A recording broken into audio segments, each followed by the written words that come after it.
नमस्कार दोस्तों, आप सभी का स्वागत है हमारे आदिसागर यूट्यूब चैनल में। श्री शिवाय नमस्तुभयम। दोस्तों, आप सभी लोग जानते हैं कि 4 अक्टूबर 2024 शुक्रवार नवरात्रि के दूसरे दिन पड़ रही है। इसीलिए दोस्तों, इस दिन का महत्व बहुत ही ज्यादा बड़ा होता है और इस दिन आप लोगों को 11 चावल के दाने वाला उपाय जरूर करना चाहिए, जो कि पंडित जी ने अपनी अभी की ही कथा में यहाँ पर बताया हुआ है। तो दोस्तों, इस उपाय को आपको कैसे करना है, कब करना है, कहां पर करना है और उपाय को करते समय आपको किन किन बातों का ध्यान रखना है, ये सारी जानकारी हम आपको इस वीडियो में देंगे। तो चलिए दोस्तों, उपाय को शुरू करते हैं।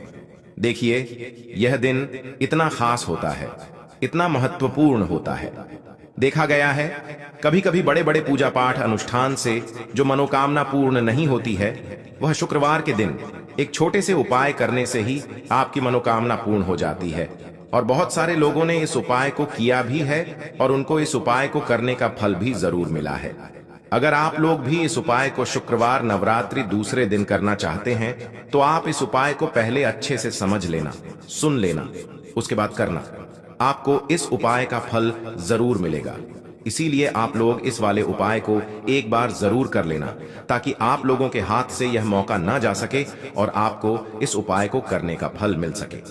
दोस्तों, यह उपाय पंडित जी ने अपनी अभी की ही शिव महापुराण की कथा में बताया है, जिस उपाय को आज हम आपको बहुत अच्छे से समझाने वाले हैं। इस वीडियो को देखने के बाद इस उपाय को समझने के लिए आपको कोई और वीडियो को देखने की जरूरत नहीं पड़ेगी। तो चलिए दोस्तों, उपाय को शुरू करते हैं। देखिए, यह इस नवरात्रि महीने के शुक्रवार के दिन यह इतना खास होता है, इतना महत्वपूर्ण होता है।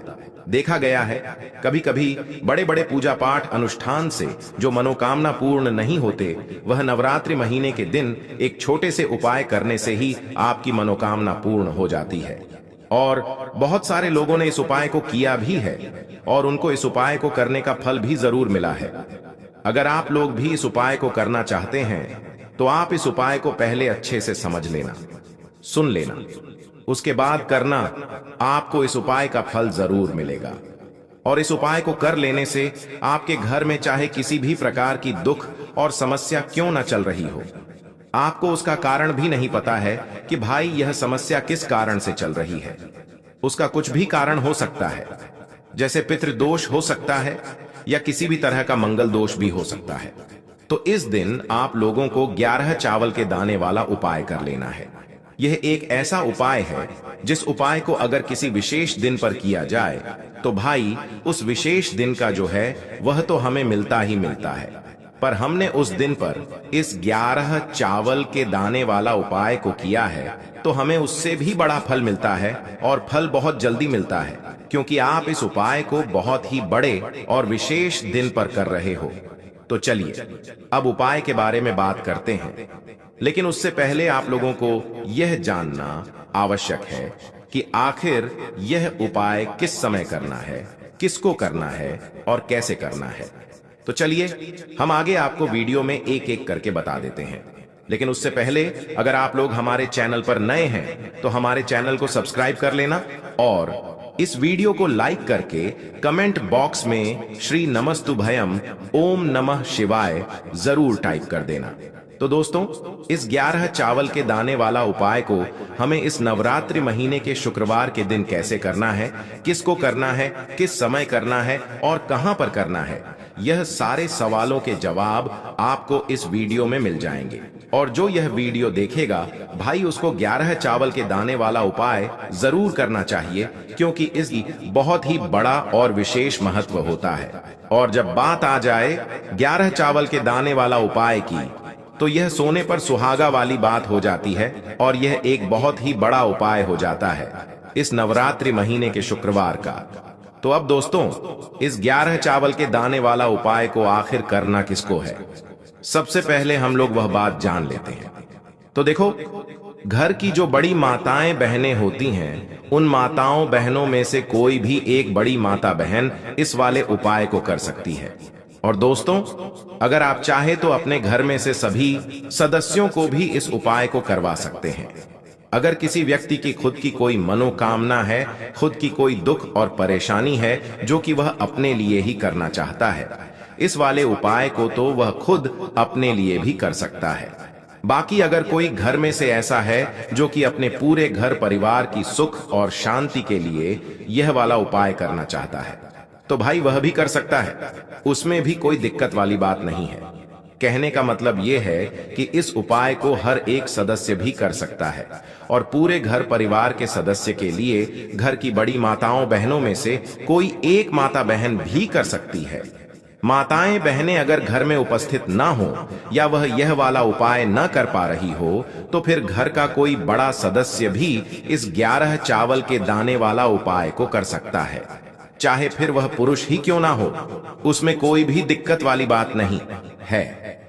उसके बाद में दोस्तों जो अगला प्रश्न निकल कर आता है वह यह आता है इस उपाय को लेकर कि आखिर इस उपाय को हमें किस समय करना है, सुबह के समय करना है कि शाम के समय करना है। तो देखो, इस वाले उपाय को आप लोग सुबह के समय भी कर सकते हो और शाम के समय प्रदोष काल में भी कर सकते हो। अब अगर आप पूछो कि भाई साहब सबसे उत्तम समय कौन सा रहेगा इस 2 छुटकी काला तिलवा उपाय को करने का, तो हम आपसे बस यही कहेंगे कि इस उपाय को आप सुबह के समय करेंगे तो ज्यादा बेहतर होगा। बाकी अगर शाम के समय भी करेंगे तो भी अच्छा होगा, उसमें कोई भी दिक्कत वाली बात नहीं है। तो अब दोस्तों जो अगली सबसे बड़ी और महत्वपूर्ण बात आती है वह यह आती है कि सुबह अगर हम उपाय को करेंगे तो हमें कितने बजे से ले कितने बजे तक के बीच में करना है, और शाम के समय प्रदोष काल में करेंगे तो हमें कितने बजे से लेकर कितने बजे के बीच में करना है। तो देखो, सुबह जितनी जल्दी हो सके आप उपाय को करने की कोशिश करना। बाकी अगर किसी कारणवश लेट भी हो जाओ, थोड़ी देर भी हो जाए, तो 10 या 11 बजे तक भी आप उपाय कर लेना, पर 12 बजे से ज्यादा देर ही ना हो। ठीक है, इस बात का ध्यान रखना। उसके बाद में दोस्तों अगर शाम के समय प्रदोष काल की बात करें, प्रदोष काल का जो समय होता है वह शाम के 6 बजे से शुरू हो जाता है। मतलब शाम के 6 बजे से लेकर 7 बजे के बीच का जो समय होता है यह समय प्रदोष काल का समय होता है। इस उपाय को 7 बजे या 8 बजे के बीच में भी कर सकते हो। मतलब शाम के 6 बजे से रात 8 बजे के बीच में आप कभी भी इस वाले उपाय को कर सकते हो, उसमें कोई भी दिक्कत वाली बात नहीं है दोस्तों। अब देखिए, पी अगर किसी व्यक्ति से नाराज हो जाएं, किसी घर से नाराज हो जाएं, तो होता क्या है कि घर में धन से जुड़ी समस्याएं आने लगती हैं। पैसे को लेकर उस घर के लोग बहुत परेशान रहते हैं जहां पितृ नाराज हो। इसीलिए हमेशा अपने पितरों को आपको प्रसन्न रखना है, जिससे कि पितरों की आत्मा को शांति मिले और वह हमेशा आपको आशीर्वाद दें। अब यह जो नवरात्रि के दिन होते हैं, इन दिनों में जब आप यह उपाय करेंगे जो हम आपको बताने वाले हैं, गौ माता से जुड़ा हुआ उपाय है। देखिए, गौ माता के अंदर हमारे पितरों का ही वास माना जाता है। गौ माता हो गई, कुत्ते हो गए हैं ना पेड़ों में, बरगद का पेड़ हो गया, पीपल का पेड़ हो गया, इन सभी में हमारे पितरों का वास माना जाता है। पक्षियों में कौवा हो गया, जिसके अंदर हमारे पितरों का वास माना जाता है। तो ऐसा समझ लीजिए कि जब भी जीवन में दुख बढ़ जाए, कष्ट बढ़ जाए, धन को लेकर आप परेशान रहने लगे, कर्जे जैसी समस्याएं जीवन में बढ़ रही हैं, आपके घर में संतान को लेकर बहुत दुख है, आप अपने घर के लड़ाई झगड़े से परेशान रहते हैं, घर में कोई ना कोई झगड़ा करता ही रहता है, आप सोच सोच कर परेशान रहते हैं कि कैसे घर में शांति आएगी, कैसे से घर में सुख समृद्धि आएगी।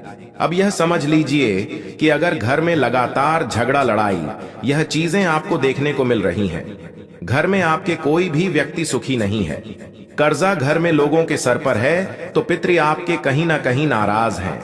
देखिए, पितृ दोष जब घर में होता है ना, तो ऐसा नहीं कि आपको देखने से पितृ दोष दिखेगा, इसका आप अंदाजा लगा सकते हैं घर में होने वाली घटनाओं से। जैसे कि खाना आप खाते हैं या घर का कोई भी सदस्य खाना खाता है, अगर उस खाने में कहीं ना कहीं बाल निकलता है ना, या वह खाना गिर जाता है खाते खाते, तब भी आपके घर में पितृ दोष है, यानी पितृ आपके नाराज है। साथ ही साथ अचानक से घर में दुर्घटनाएं हो रही हैं, पितृ आपके नाराज हैं। अब जो उपाय आपको बताने वाले हैं, इस उपाय को कर लीजिए। पितृ भी प्रसन्न और धन को लेकर तो कभी आपको परेशान होना ही नहीं पड़ेगा। चलिए बात कर लेते हैं पहला वाला उपाय में, जो कि पितरों को प्रसन्न करने के लिए है और घर में स्थिर लक्ष्मी के वास के लिए। मतलब कभी आपके घर में ऐसा नहीं होगा कि आज पैसा आ रहा है और कल पैसा नहीं आ रहा है। ऐसा बहुत सारे घरों में होता है कि पैसा आता है तो रुकता नहीं है, और अगर पैसा रुकता है तो फिजूल खर्ची बहुत होती है, धन की बर्बादी बहुत होती है, जिससे कि घर के सदस्य बहुत ही परेशान रहते हैं। अब ज्यादातर लोग की यह समस्या होती है कि धन की बर्बादी हो रही है और घर में पैसा नहीं रुक रहा है।